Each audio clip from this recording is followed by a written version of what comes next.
Hello friends, नमस्ते सबैजनालाई है।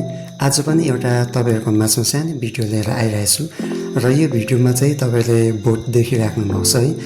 र यो बोटमा चाहिँ तपाईँको फल हुँदो रहेछ है। र यो फल चाहिँ तपाईँको बस्तीको सानो खाले टमाटर जस्तो एउटा दाना फल हुँदो रहेछ है। अनि यो विषय चाहिँ के रहेछ भनेदेखि चाहिँ यो दाना चाहिँ एकदम एउटा इम्पोर्टेन्ट दबाई रहेछ है।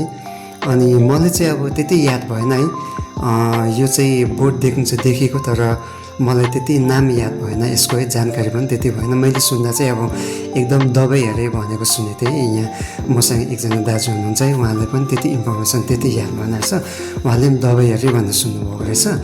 अन्त यसरी हामी दबाई भनेर चाहिँ यसरी हामीले खोजेर चाहिँ यसरी दाना निकालेर चाहिँ यसो दाना पाकेको रहेछ है।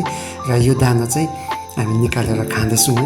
म चाहिँ एउटा टेस्ट गरिरहेको छु र पाकेपछि चाहिँ यसरी पहेँलो कलरको र टेस्ट चाहिँ गुलियो मिलो गुलियो हुँदो रहेछ है।